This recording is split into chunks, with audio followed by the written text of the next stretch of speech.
Hello and welcome to a weekend news episode of the Leveraging AI podcast, the podcast that shares practical, ethical ways to leverage AI to improve efficiency, grow your business, and advance your career. This is Isar Meitis, your host. And first of all, Happy New Year to all of you. This is the first news episode of 2026.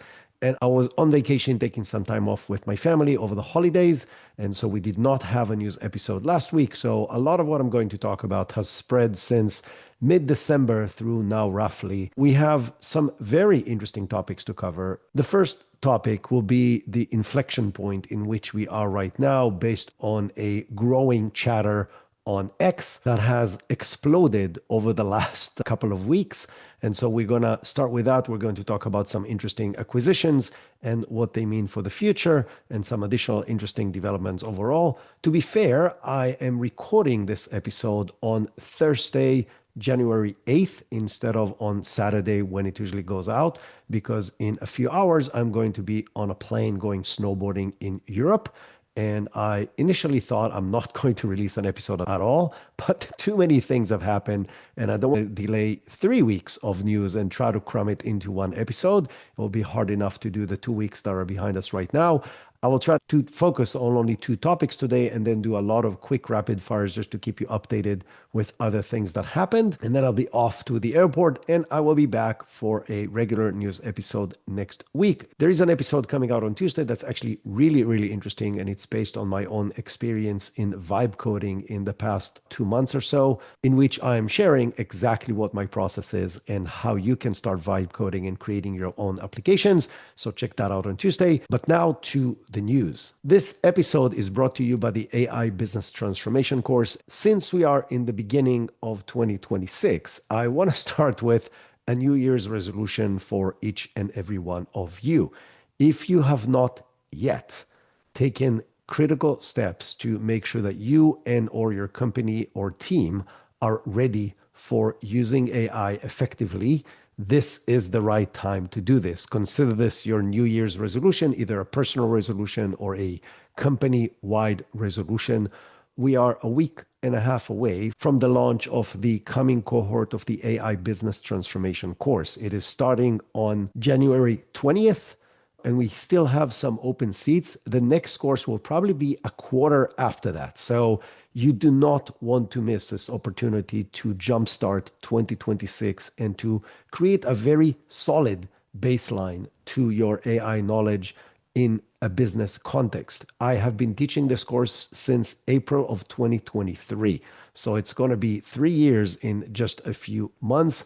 And I have obviously updated it numerous times, but it is most likely the best course out there when it comes to providing solid baseline for business people on how to effectively implement AI, how to change your mindsets, what things you need to change in your company, in your business, in the way you approach data analysis, content creation, and so on, providing solid baseline for growth in the. So if you haven't taken any such steps, if you didn't take serious courses, and even if you have, but they were more general high-level courses and you want to learn practical knowledge with AI, come join us. You can use promo code leveraging AI 100, all uppercase, in order to get $100 off the price of the course just for being listeners of this podcast. I would love to see you within a week and a half from now in the course. The course is 4 weeks, 2 hours per week. All the details and the way to sign up are in the link in the show notes. So you can open your phone right now, click on the link and go and sign up and join us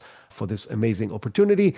In addition, if you are running a company or a department and you're looking for custom training for your team, just reach out to me on LinkedIn or on my email. Again, it is available on the show notes. And I can share with you what I have been doing with multiple companies, large and small, from the largest enterprises in the world to small startups and everything in between, to get them ready and accelerate their AI adoption. That's it for that. Let's go to the news and the crazy storm of acceleration, or realizing the acceleration in which we're in, that happened on X in the past few weeks. So reviewed many of these posts, and I follow many different people and organizations on X in order to stay up to date with what's actually happening. And I try to put these back in a timeline to make some sense in what actually happens. So the first post I want to talk about is from Meter. And we talked about Meter several times in the past. They're a company that has this new benchmark that they created for success of AI. And the way their benchmark works is they look at tasks that AI can complete at a 50% success rate. So they don't try to see tasks that it can do every time, but just that it can do half the time successfully. And you're like, why do I care about stuff that can work half of the time? It's not really helpful for me. Well, what they're looking at is actually not the success rate, but the length of the tasks that AI can complete successfully 50% of the time. So the success rate is not what that matters, but the trend on how long these tasks get over time is what matters.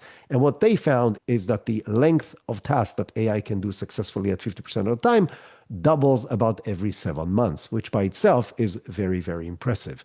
But they shared a post on December 19th that says the following: we estimate that on our tasks, Claude Opus has a 50% time horizon of around 4 hours and 49 minutes. And then they're adding afterwards, while we are still working through evaluations for other recent models, this is our highest published time horizon to date. And they have a graph showing that it is way above the trend line. Now, in their graph on X, it doesn't look really impressive, but if you go on their website, you can switch to a logarithmic view of the same graph, and then you see a huge spike from the previous model. So to put things in perspective, on the logarithmic graph, which accelerates almost in a vertical line in the past few months, GPT-5, which was released on August of 2025, achieves 2 hours and 18 minutes.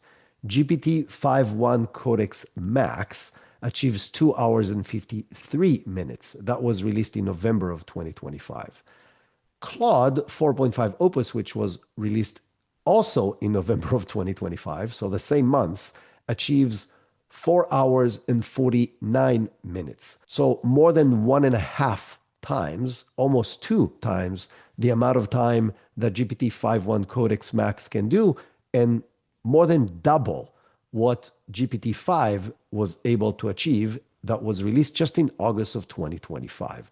This is a huge jump forward. So this post, again, from Meter, was on December 19th. On December 26th, Jackson Kernion, who is a researcher in Anthropic, posted the following: I'm trying to figure out what to care about next. I joined Anthropic 4+ years ago, motivated by the dream of building AGI. I was convinced from studying philosophy of mind that we're approaching a sufficient scale and that anything that can be learned in an RL environment. But then he continues, I feel like Opus 4.5 is as much AGI as I ever hoped for, and I'm not sure I know what I want to spend my waking hours focused on. Some ideas. And then he lists different things that he may consider doing, and he's looking for feedback. And that post has over 470,000 views and over 150 responses, which is not huge, but is definitely very interesting. So this is a person that wanted to dedicate his life to achieving AGI. And now he's like, well, I'm more or less there, and I'm thinking of what we need to do next. Now, he got a lot of responses for that. And so the next day, he posted another post that said the following: some reactions to my AGI framing are a refreshing reminder of people's current experience with chatbots. To use Claude code is to see Claude write arbitrary software, run into errors, reliably fix them, make and perfectly follow any given instructions. Now, as I mentioned when I talked about the episode that's coming out on Tuesday, I've been doing a lot of vibe coding in the past couple of months, the vast majority of it with Claude Code, and it is absolutely mind-blowing to see Claude Code works. Now, those of you who don't code can still use Claude Code for other things. So you can actually use Claude Code for non-coding tasks and see exactly how it works, and you will be amazed. I must admit that using Claude 4.5, all the versions of Claude 4.5 in the regular Claude license is also incredibly impressive across everything that it can do, including the ability to create highly well-designed documents to my brand guidelines while integrating graphics and charts and graphs into the product without me having to copy and paste everything, which is not doable in any of the other platforms. So definitely Claude 4.5 is beyond what other tools can do today. But we continue. So on the day that Jackson posted his first post, there was an even more interesting post by Boris Cherny. Boris Cherny is the guy who created Claude Code as a side project just over a year ago. And he posted, when I created Claude Code as a side project back in September of 2024, I had no idea it would grow to be what it is today. It is humbling to see how Claude Code has become a core dev tool for so many engineers, how enthusiastic the community is, and how people are using it for all sorts of things from coding to DevOps to research to non-technical use cases. This technology is alien and magical, and it makes it so much easier for people to build and create. Increasingly, code is no longer the bottleneck. A year ago, Claude struggled to generate bash commands without escaping issues. It worked for seconds or minutes at a time. We saw early signs that it may become broadly useful for coding one day. Fast forward to today. In the last 30 days, I landed 259 PRs, 497 commits, 40,000 lines added, 38,000 lines removed. Every single line was written by Claude Code plus Opus 4.5. Claude consistently runs for minutes, hours, and days at a time using stop hooks. Software engineering is changing, and we are entering a new period in coding history, and we are still just getting started. So first of all, before I dive into what the hell this means, what the hell are PRs and commits? So PRs, also known in the development world as pull request, is basically when a developer requests to merge one code branch into another. So this is a critical step in the development. And a commit is when you check in a new piece of code into an environment. If you think about it, it's like saving a document just in the code terms. But what this means is that the guy that is developing Claude Code, the lead developer, the guy that invented Claude Code, is now creating the new version with Claude Code with 100% of the code generated by Claude Code. And I know that sounds a little meta and it sounds like the world is collapsing, but that's where we are right now. This tool is so good that the lead developers is creating all their code and all the code changes with the tool itself. Now, if that's not impressive enough that the guy that invented Claude Code is using Claude Code to write all his code, on January 2nd, Jana Dogen, who is a principal engineer at Google, so the competition, posted the following: I'm not joking, and this isn't funny. We have been trying to build distributed agent orchestrators at Google since last year. There are various options. Not everyone is aligned. I give Claude Code a description of the problem. It generated what we built last year in an hour. Then in the communication, people asked her what exactly was the prompt, how much information she gave it. And she basically said, and I'm making it short, she said, I gave it very little information, 3 paragraphs without exposing any real proprietary information, but it did the work. And so what that tells you is, first of all, that the competition is using Claude Code to write their software, or at least experimenting with it, which makes sense. At least they want to learn. By the way, somebody asked her, when will Gemini be as good? And she said they're working very hard to do that. But she admitted that they've done an incredible work in both the underlying model of 4.5 Opus, as well as in the orchestration around it that makes Claude Code be as magical as it is. So this is somebody who is a principal engineer at the competitor, again, in this case, Google, that is loudly admitting that she's blown away with what Claude Code can do, that it's better than what her entire team was able to do working together for many months. But this wasn't the end of it. On January 4th, David Holtz, who is the founder of Midjourney, again, another person that knows a lot about AI and coding and startups and tech, posted the following: I've done more personal coding projects over Christmas break than I've done in the last 10 years. It's crazy. I can sense the limitations, but I know nothing is going to be the same anymore. To that, Elon Musk responded, we have entered the singularity.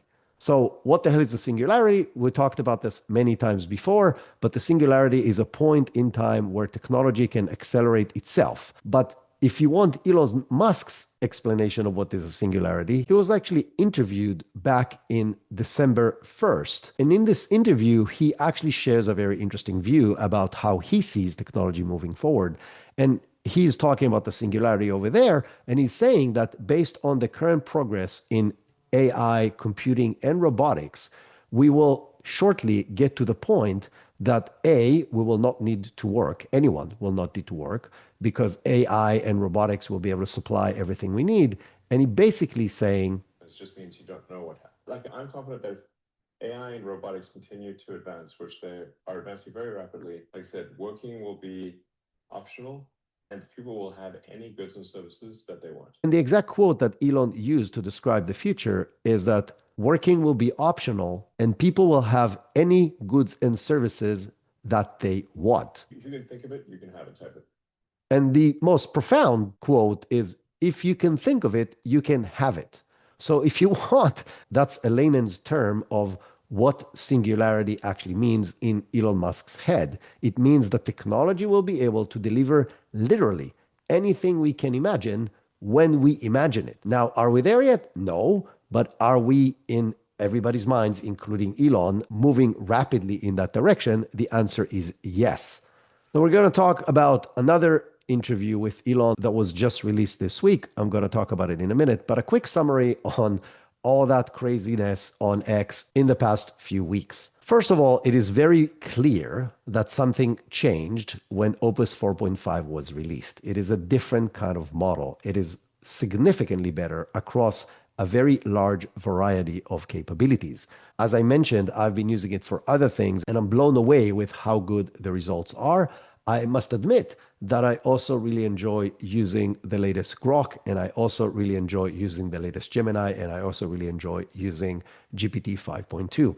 Another thing that I will say that is a very important aspect of this is, and I've mentioned that multiple times before, is that the tooling, if you want the architecture, the infrastructure around the AI raw models makes a huge difference. And this is one of the aspects that the researcher from Google was talking about, is that it's not just the model itself, is the way that Anthropic were able to make this model work incredibly effective for computer programmers. Now you're saying, well, I'm not a computer programmer. How does that help me? Well, the reality is they're investing a hell of a lot of effort in making it work well in programming because that was their primary use case, because that accelerates their own work. But once that is solved, together with some other things that I mentioned in my end of year summary, which is context window length and other limitations, then they can apply the same concepts for anything else.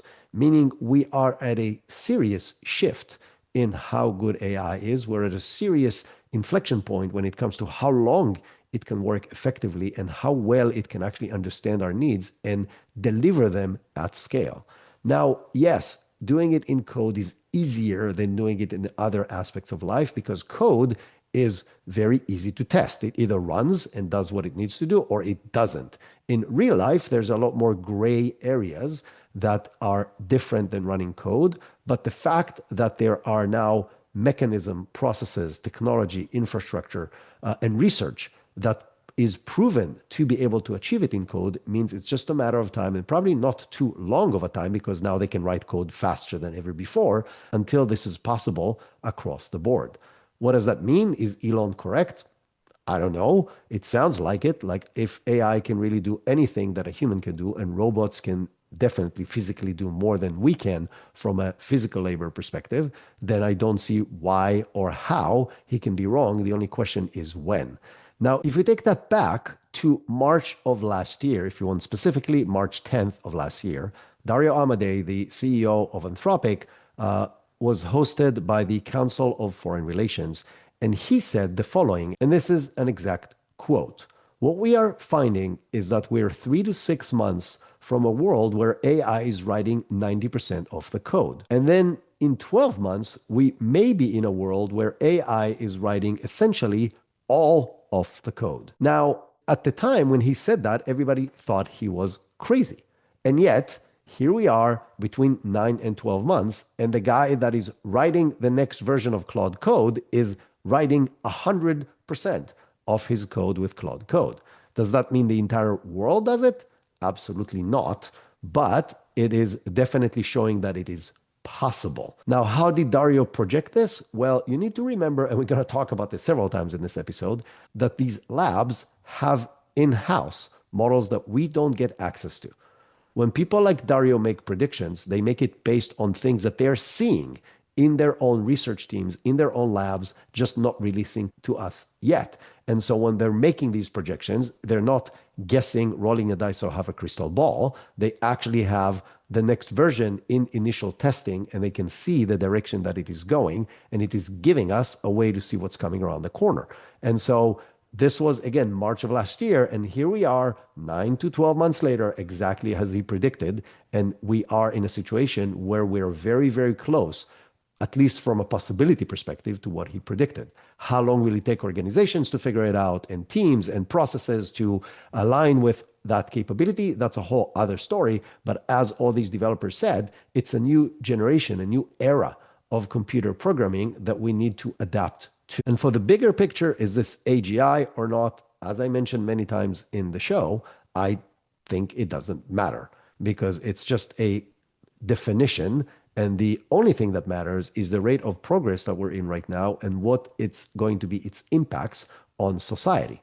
And the impacts are already profound, and it's going to be a lot more profound even if we stop all AI development today and just learn how to use the tools that are available to us right now. Now, since we already mentioned Elon talking about we are in the singularity and what it means to him, he just was on an interesting interview on the Moonshot podcast with Peter Diamandis. And he shared several of his views. It's a very long interview. It's almost 3 hours. But in this interview, Elon shares some very interesting insights that I will try to summarize right now. One is that he's saying that the primary bottleneck for AI right now is no longer chips, but it is energy and infrastructure. Meaning the problem is not necessarily building data centers. The problem is powering and then cooling these data centers. These becomes the two biggest problems of building new compute for AI. And Elon knows exactly what he's talking about, because his Colossus data center is the largest one location in the world. They're now in the process of building Colossus 2 supercluster, which is currently being constructed, and it's supposed to go live later this year. It is supposed to be a massive 1.5 gigawatts to 2 gigawatts training cluster combined with the first one. And it's, again, expected to be fully operational in April of 2026. Their problem right now is that the local grid cannot supply the demand of electricity that they require. So what they're doing right now is that Tesla is deploying their battery megapacks as a buffer to the grid, meaning they are charging the batteries overnight when demand is low, and then they're discharging these batteries to supply the demand of the data center during the day. This is just one solution. But if you want to understand how Elon thinks, and because he has access to multiple different companies that has very interesting access to really advanced capabilities, he can do that. But I believe he's the only one that can do this right now. So he's saying we are vertically integrating infrastructure. We can't wait for the legacy grid to catch up. If you need 2 gigawatts, you have to build the buffer yourself. But then there's another company that Elon owns, which is SpaceX. And he's one of those people, and there's been a growing conversation about it in the past few months, that the best place to place the next generation of data centers is in orbit. And the reason he's saying that is it solves both problems. One is there's no nighttime in space. The satellites can see the sun all the time, which means they can get electricity all the time from solar energy without having to produce any other energy. The other benefit is that space is really, really cold. So you don't need to worry about cooling the data center computers. When I first heard this concept, I thought it is complete nonsense. I thought it's complete nonsense for several different reasons. One is scale. If you just look at the size of these new data centers they're building, they're insane, they're massive, they're gigantic. And the amount of satellites you will have to put in space to come up with a similar level of compute is just ridiculous. The other problem that I can think of is maintenance. how can you provide maintenance to data centers in space? Any one of you who controlled or managed a computer environment, you know that things break, whether it's the actual computers themselves or different components or networking infrastructure or something breaks. And when it's in a data center, you walk in there and you replace whatever is broken. When it's in space, it's a whole different problem. The third is the speed of communication between the different components. Again, if you think about the size of clusters they're building right now, what gives it the power is the cluster itself. That's why Elon is building these mega giant clusters.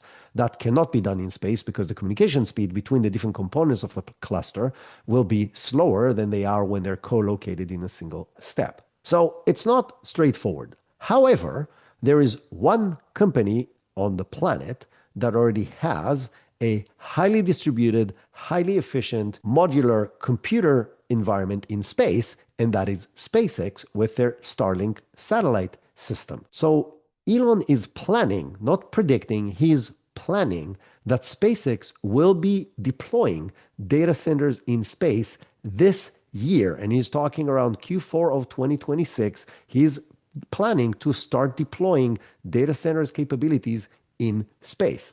Now, if there's one person I'm not going to argue with when it comes to deploying stuff in space is Elon. So I assume everything that I'm saying that is a problem or that I'm assuming is a problem is solvable one way or another. One of the things that Starlink did very, very well is that they basically do not care about maintenance. They basically saying we're building them cheap enough that if they crash after 12 months, we're just going to launch a new one. And it will be very interesting to see if he/they take the same approach when it comes to data centers in space. Again, I'm still skeptical, but I'm not going to bet against Elon on this particular topic. Another very interesting aspect of the interview is that Elon is expecting AI-powered entertainment to take the majority of usage of AI. And he's predicting, and that makes perfect sense to me because there's others who are making similar predictions, and the initial technology of world models is showing us that it will be possible, that it will be generated in real time, meaning you won't have to create a full-fledged movie. The movie will actually happen as you're watching it. And the same thing with computer games and so on. And this will be obviously very attractive. Now, I do not know if really that's going to be the primary usage of AI technology, as Elon predicts, but it is definitely going to be a significant part of how this technology is being used. And just think about the ability to experience in high fidelity whatever you can imagine. And you can freely interact with the universe that you are watching and look around in 360 degrees and really be a part of the story as it unveils, whether it's a game or a movie or something that's going to be a cross between a game and a movie, because you can freely engage and impact what is actually happening, is a whole new different kind of way to provide entertainment that we don't have access to right now. And it will be very addicting, which is really, really sad, and very attractive because you can be in any universe you want, whether realistic or non-realistic. And I fear that this feels very much like episodes of Black Mirror, where people will prefer to be in these virtual universes versus the real universe. But I have no doubt that it is actually coming. The last interesting thing that Elon was talking about is distributed edge AI. So the concept is that you don't just use AI in your data center, but you use AI across a widely distributed network of devices that talk to one another.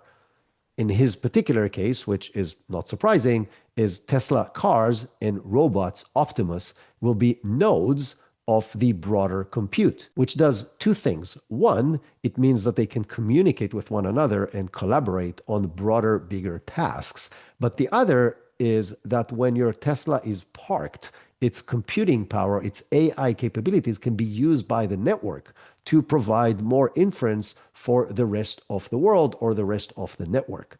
This is, again, not science fiction. This is what Tesla has been building and are continuing to build as they're developing their fleet of cars and as they're going to start deploying their fleet of Optimus robots. And what he's saying is Tesla's fleet is already the largest distributed inference computer in the world. So this is a whole new concept of how to provide compute, not just for the cars themselves, but how you can leverage that compute when the cars are not driving, when the robots are not doing different tasks, or maybe while they are, if there's extra bandwidth in these computers. Bottom line, on this particular aspect is things are changing really, really fast, including the way the actual infrastructure is working and running and is being deployed in order to support the future needs of AI. Now, speaking of delivering compute, two very interesting announcements happened in the past few days and few weeks. First of all, NVIDIA at the CES 2026 unveiled Rubin, which is their new version of GPUs. And the Rubin platform allows for training AI models using just 1/4 of the processors previously required and doing it at 1/10 of the cost per token. These new GPUs will start being deployed in the second half of 2026. This means that the next versions of large-scale models, maybe not the immediate one because these are being trained as we speak, but the one after that, will be able to be even bigger and trained even faster than ever before because of these new GPUs. Staying on a minute on other announcement by Jensen Huang at CES, he said the following: the ChatGPT moment of robotics is already here. And if you followed what happened in CES, there has been AI in literally everything you can imagine, from wearable devices, despite the complete failure of these kind of deployments so far, other than maybe the Meta glasses, and robots of any different kind you can imagine with AI built into. And NVIDIA specifically introduced an open source models ecosystem to develop, build, and deploy general specialist robots that are capable of learning diverse tasks without the need for extremely expensive pre-training capabilities. So this is where they're pushing from an infrastructure perspective to allow more or less any company on the planet to develop new robots faster, better, and cheaper. A lot of companies in CES also shared new AI models that are designed specifically to provide level 4 autonomous driving. NVIDIA is one of them, but there were several other companies deploying the same thing. We all need to start preparing for a world in which there is a growing component of self-driving cars on the roads, and in addition, robots integrated into more and more aspects of our lives. The other big and interesting piece of news from NVIDIA delivering intelligence that happened in the past week and a half is that NVIDIA just did a deal with Grok with a Q, not to be confused with Grok with a K. So we talked about Grok several times in the past. They're a company that has built dedicated chips for inference. So they're not competing with GPUs on the ability to train models, but they were using AI models. So there's two kind of steps. There is the training of the models that's still used in the world right now from a scale perspective. And then there is the time where we get to actually use the AI and provide inputs and prompting to it and get an output, and that's called inference.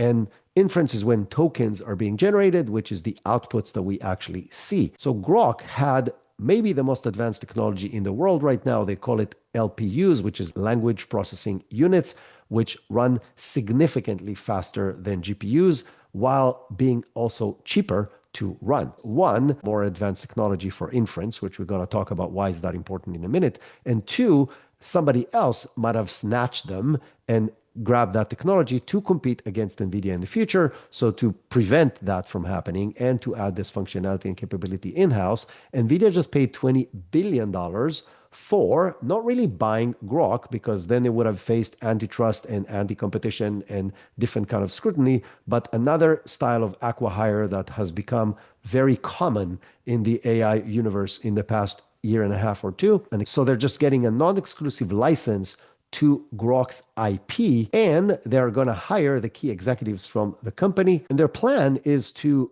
integrate Grok's capabilities into their existing infrastructure, as well as have their senior staff help develop the next version of NVIDIA's solutions. As Jensen Huang wrote in an internal email to employees, we plan to integrate Grok's low latency processors into the NVIDIA AI factory architecture, expanding the platform to serve an even broader range of AI inference and real-time workloads. Now, the most senior executives of Grok are going to move and work inside of NVIDIA, but the company will continue running as independent company while still delivering their existing solutions through Grok Cloud and through other solutions independently as well. So 2 points about this. First of all, I have a personal serious problem with all this new acqui-hire solution.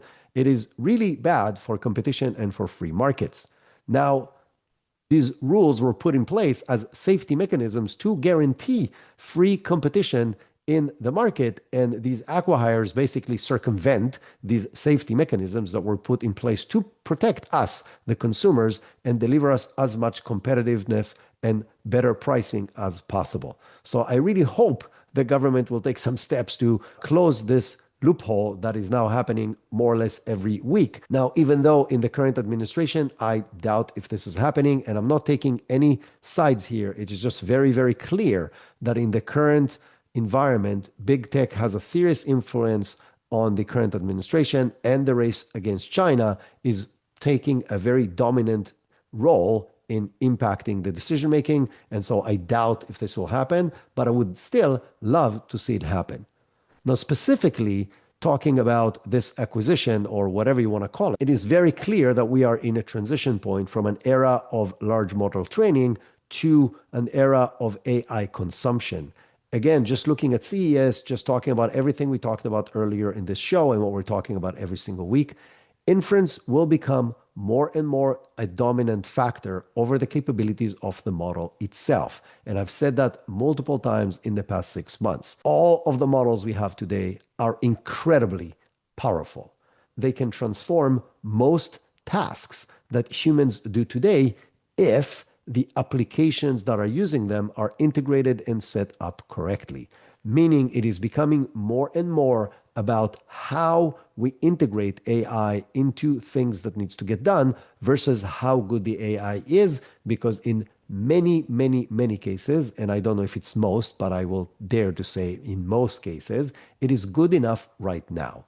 The biggest difference is going to be the tools, the speed, and the cost in which we can use the intelligence in order to perform the tasks that we need. Now, I've been saying that for a very long time now, but this acquisition is a formal stamp of approval from NVIDIA that this is where we are, and they're focusing very, very clearly in inference. And again, just look at what was released and shared in CES this week, and you'll see that there's AI in literally anything you can imagine, which means we'll have a lot more output of AI required, which means more inference, which means this makes perfect sense that NVIDIA will want to control this part of the market. Now, since we talked about one acquisition, let's move to another interesting acquisition that happened, which is Meta. Meta acquired Manus, which is an AI platform that we talked about multiple times on this show. Manus is the first company that created a generalist agent tool that you can use to do more or less anything you want, whether it's doing deep research, creating presentations, writing code, developing applications, or literally anything you want, kind of like a generalist agent platform. They've made a big name for themselves by being first. The next company after that captured some market share doing similar things is GenSpark, which is a Silicon Valley-based startup that developed a very similar product. There are several interesting things when it comes to the Manus acquisition. The first thing is they were a Chinese company, and very early on they understood that being a Chinese company is going to prevent them from scaling into the Western Hemisphere. So they moved their people and their servers into Singapore and disconnected themselves from China.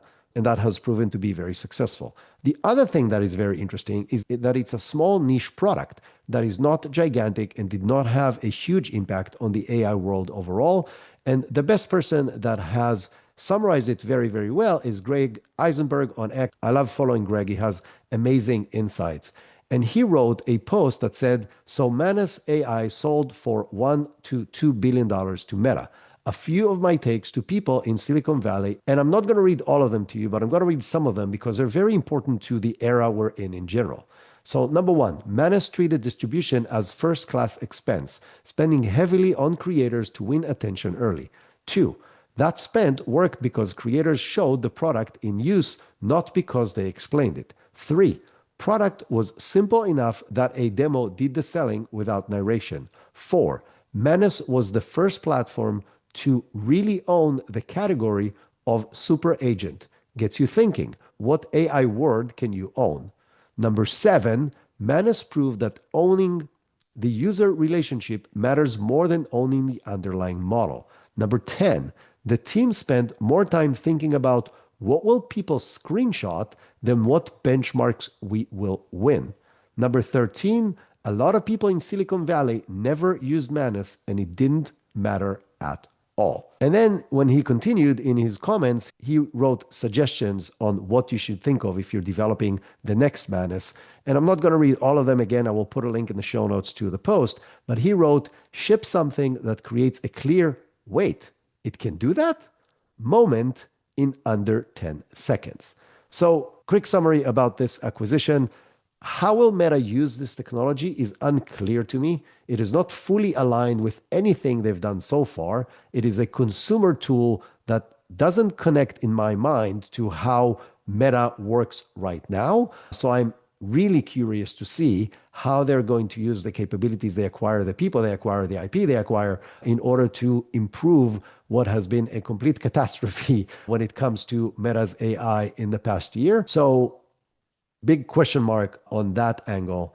On the other angle, this is a new kind of company, right? It is a company that focused on practical AI use cases and showcasing it above more than anything else. Let people on X, on Instagram, and on LinkedIn show cool things they're doing with AI more than different benchmarks or solutions, and focus on that more than anything else. The other thing is the wow factor. When I do training for companies, the first lecture that I do every single time is just a complete storm of multiple use cases, business practical use cases that are doable today, right now, with the existing tools. And it just blows people's minds because people just don't know what's possible. If you can build a solution, whether it's a new company or just solutions inside your company with existing tools that will make people think exactly this. Wait, it can do that? As Greg Eisenberg said, you will win a lot of followers.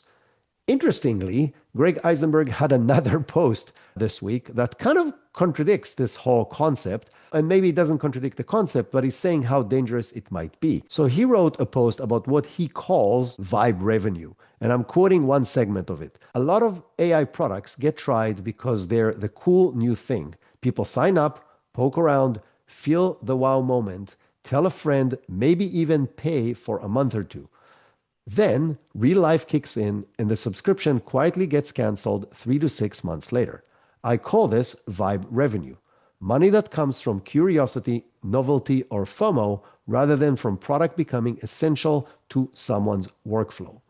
I must admit I'm guilty of literally all the things that Greg mentioned in this post. I commonly test and sign up to new tools, and sometimes I forget to cancel the subscription, and then my amazing assistant grabs it and tells me, hey, what about this thing? You haven't used it in 3 months, and then we cancel the subscription, and I'm sure I'm not the only person that does it, which means the revenue projections of many of these companies are highly inflated because there's no stickiness and people do not really use them for long periods of time. That's obviously not true for all the new companies, but there are many companies in that boat. And that is going to take a very, very serious hit, especially on VCs and different other investment channels, because many of these companies will go under because it is not sustainable. And I'm going to switch to a real rapid fire. We're going to say a few words about every topic that I think you need to know because it will be interesting for you to understand. And I'm going to run them very, very quickly without any comments on what I think or feel about them, just to keep you up to date. And then I'm going to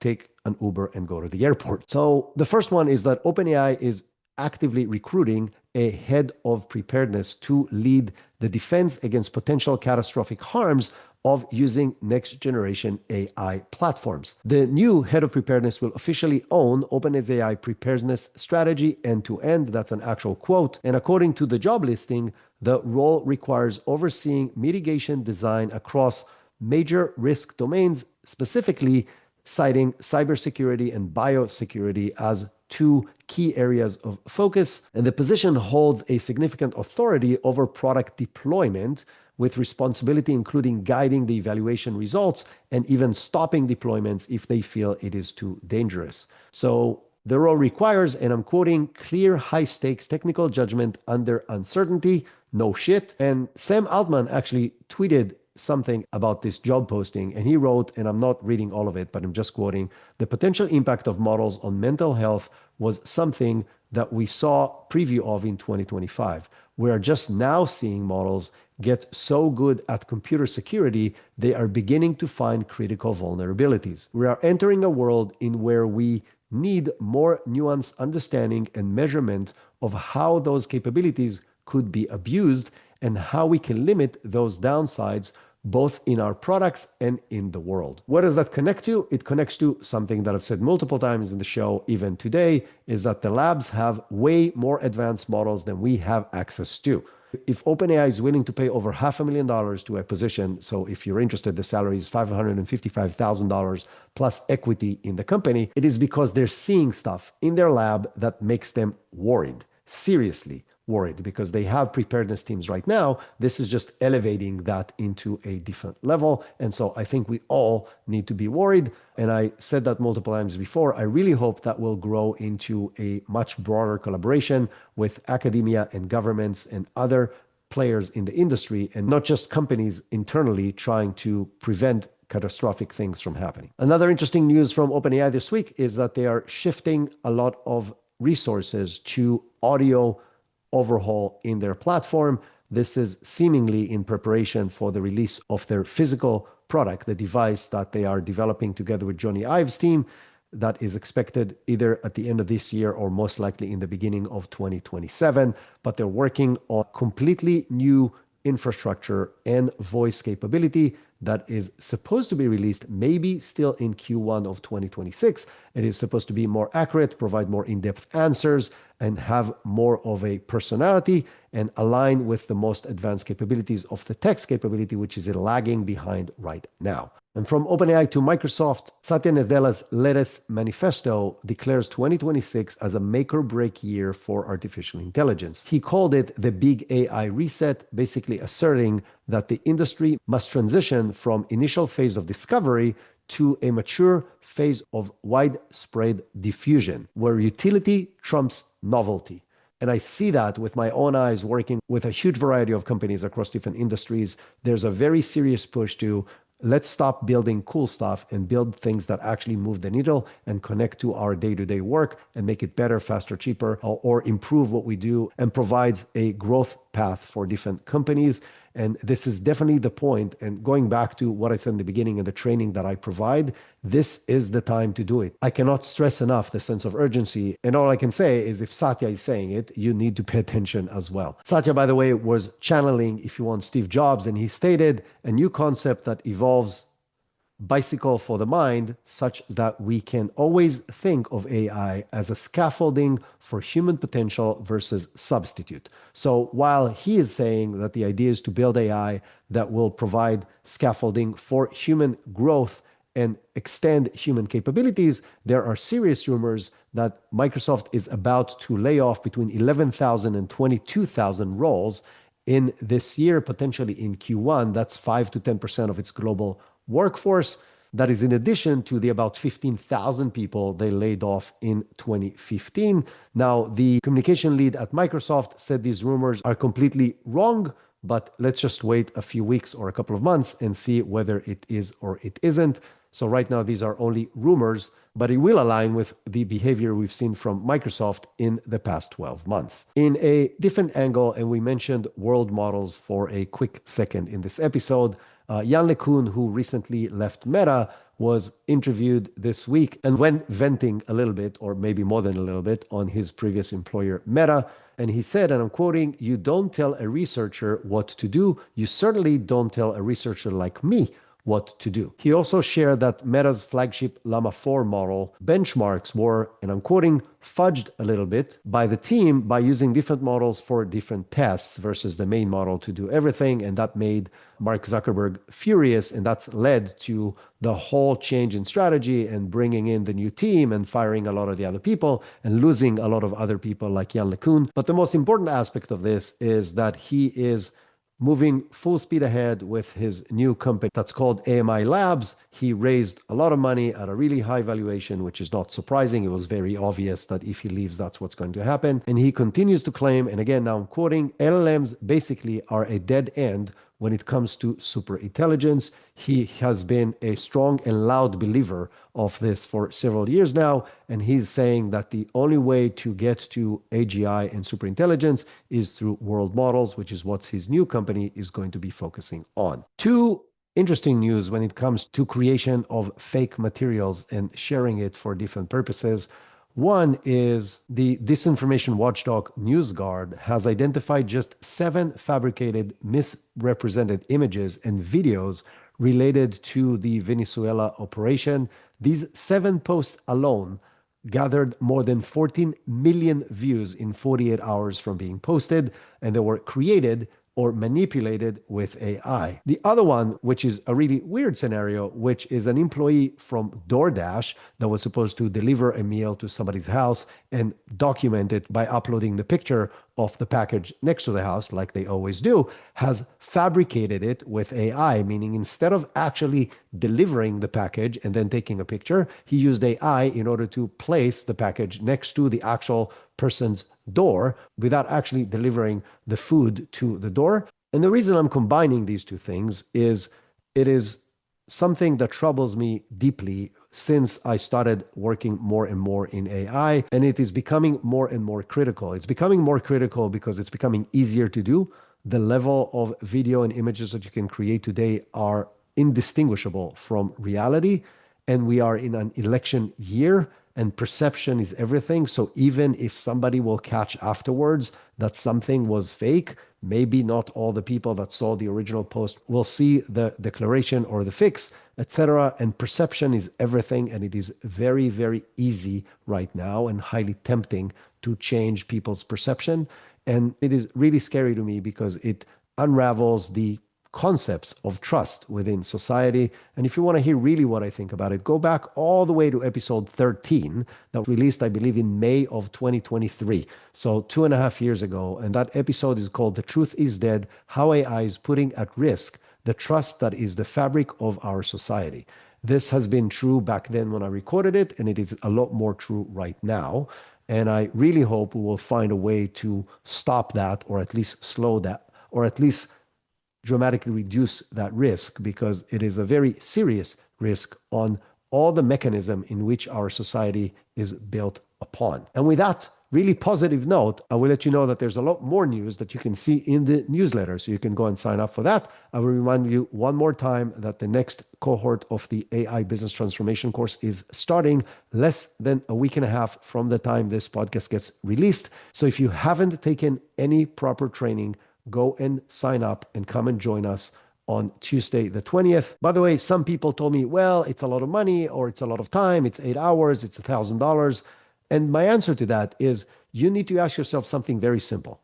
Is the future of your career or the future of your business worth $1,000 in 8 hours?